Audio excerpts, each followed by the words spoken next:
नमस्कार बच्चों, मैं ममता त्रिपाठी अपने चैनल हिंदी संस्कृत ट्यूटर में आपका स्वागत करती हूँ। आज मैं आप लोगों के लिए लेकर आई हूँ उपसर्ग। उपसर्ग के बारे में तो आप जानते होंगे। उपसर्ग कहाँ लगते हैं? शब्द के आगे। ठीक है, तो इसको मैंने थोड़ा सा डिटेल में समझाते हुए आपको यहाँ पर लिख कर रखा है आपको समझाने के लिए कि उपसर्ग का शाब्दिक अर्थ है उप का मतलब क्या होता है? पास में। ठीक है, उप का मतलब होता है पास में।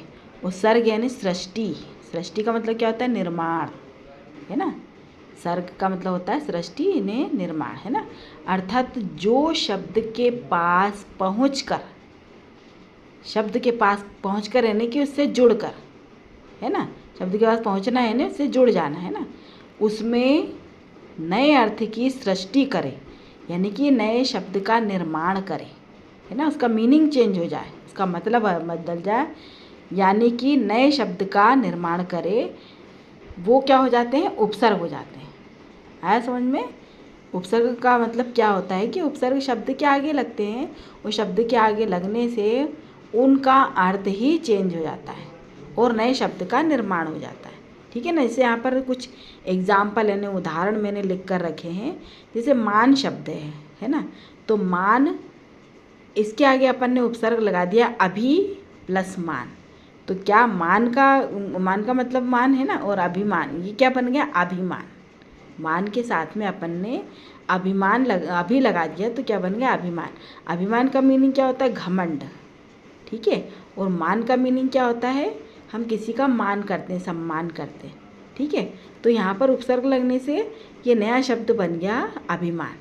ठीक है, अब इसके बाद में देखो, ये पसंद शब्द है ना।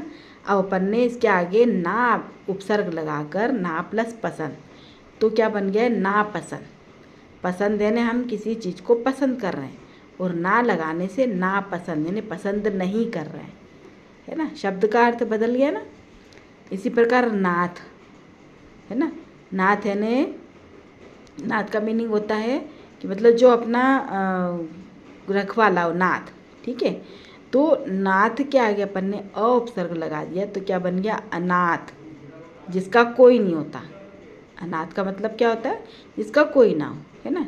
नाथ का मतलब जिसका कोई रखवाला हो। ठीक है, अब कान का मतलब जानते हैं, जो हमारे कान होते हैं वो, इसका मीनिंग तो ये निकला। अब अपन ने इसके आगे उपसर्ग लगा दिया दू प्लस कान, तो क्या बन गया? दुकान। अब कान का मीनिंग क्या था? उसके आगे उपसर्ग लगाने से क्या बन गया? दुकान। तो मतलब शब्द का नए शब्द बन गया।